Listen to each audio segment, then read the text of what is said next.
But I'm not a nasty haircut, I'll tell you that.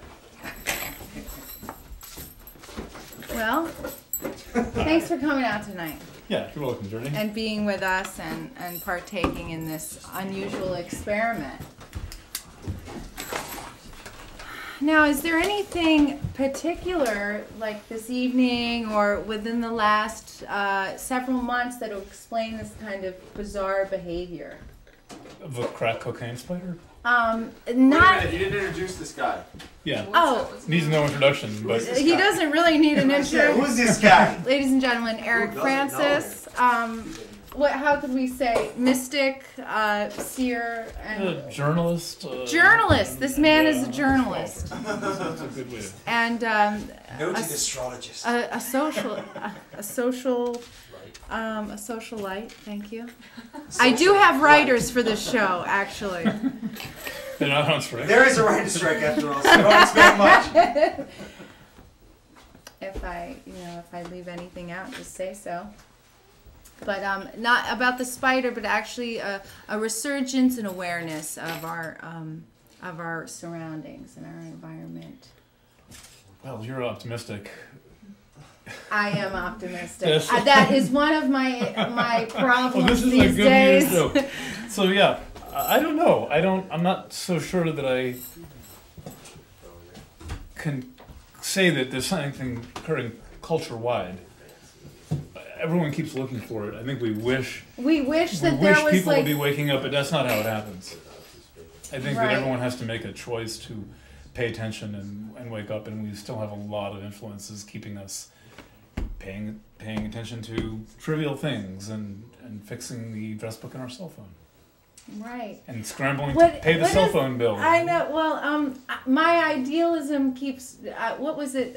Forgive me for being a little bit novice on this, but the Pluto and Capricorn aspect.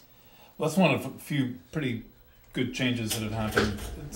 A lot of people are scared about Pluto and Capricorn. There'll be a lot of talk about, is the government going to be fascist and are the corporations going to take over? Because Capricorn is the sign of government and corporations, and Pluto is the planet of power, obsession, depth. Yeah, but is the Lord of Hell. He's the devil in the consciousness of some astrologers. Some may say it's the planet of evolution, so it could be something that's going to accelerate the evolution. The devil or evolution. Well, this is an interesting switch that has taken place in the history of Pluto's discovery. Usually planets are discovered and then they're said to be bad. And then people work with them for a while and they start to catch the tune that the planet is offering. And so we had a planet go from, nobody would worship at the altar of Pluto in ancient Rome because they were too scared of him. He would come and kidnap people and take them. That was their image of death. Wow, okay. And then so when Pluto was discovered in 1930, it was pretty much ignored by astrology for many years. Really? There wasn't a book in English on They were Pluto until afraid? 1985. It wasn't until, how many years does that come out to? Like 50 years or so. Wow. Since from the discovery of Pluto till a book came out about Pluto. There was one in German, but it was very early and no one ever translated it. No one ever has. What was a discrepancy a year ago?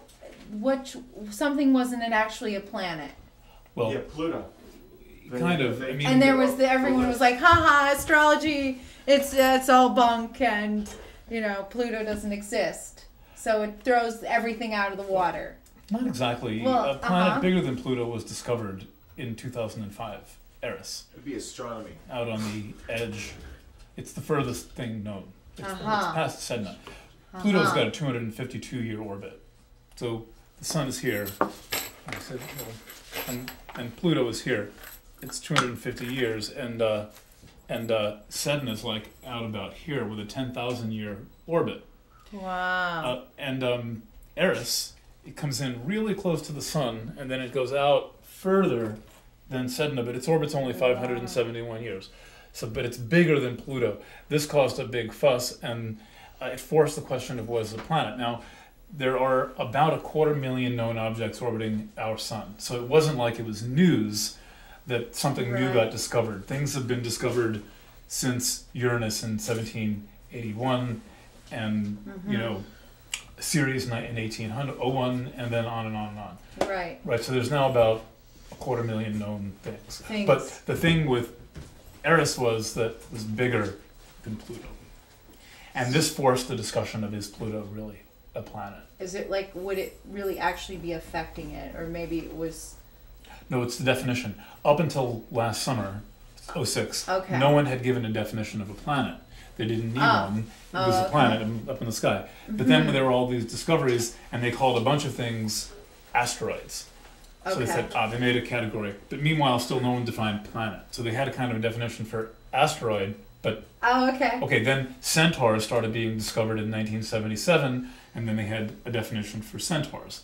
A centaur? Yeah, it's a kind of a planet. It's a little planet that crosses the orbit of other planets. Okay. It's kind of small. Okay. But they still didn't define a planet. Uh-huh. So we go along, and then they make cubiwanos and plutinos and unusual all sorts things of and many, but not planet. Uh-huh. Still just 9 planets. My very educated Mother mother just showed us served us 9 planets. pizzas. Yeah, right. But then Eris is discovered, and they don't have a definition for planet. They don't know what to do with Eris, and they're questioning Pluto. And so what they did was they made a new category called dwarf planet. And they brought up Ceres from back in 1801. She's the Earth Mother. And then they brought in Pluto from 1930, and then they brought in Eris from 2005. And they said, well, those will be the dwarf planets. Now, currently, there's about 60 other known objects that qualify to be dwarf planets. So, right. So, and there's 8 planets. They defined, quote unquote, the classical planet. It's a stupid definition.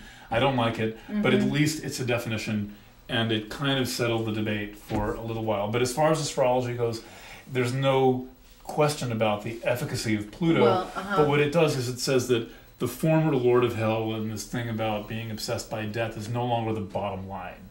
I mean, Pluto very much was the planet of the 20th century. And when you look at the history of the 20th century, you see a long series of genocides and world wars and Cambodia and Vietnam and Central American wars and East Timor and war after war after war. And so now, 21st century, and there's a new concept that's the furthest most planet, and it's a name for a woman. Now, remember, among all the planets, there's not anything named for a woman except for Venus. Then there's the moon, and like the B-52 song, there's a moon in the sky, we call it the moon.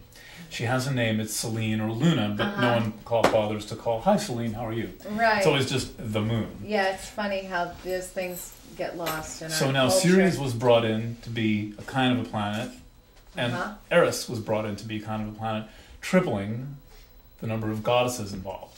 So we get a bit of a return of the goddess energy. Now the thing with Eris is she's the goddess of disruption.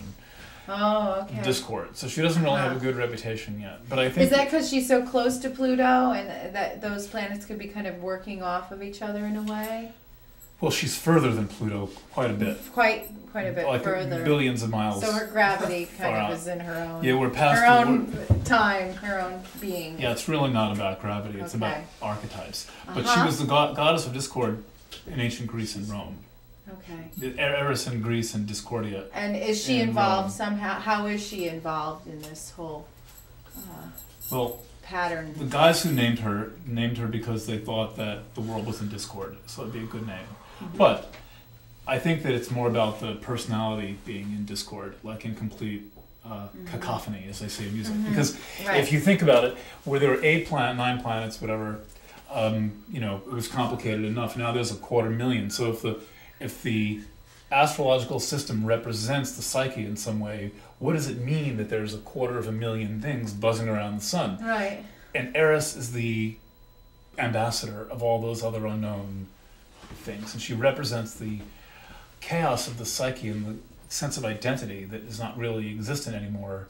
You have 10 email addresses, and you have 4 business cards. Yeah, it kind of feels like that right now. Who doesn't feel like that right now? Which business card should I give this person? Everybody, homeless people have business cards with.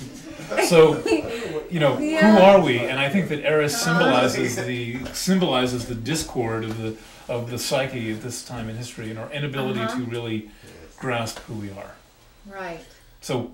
Right. And she's in Aries, the sign of I am. Goodness. I am, right? So she is embracing that fully. Yes. Then.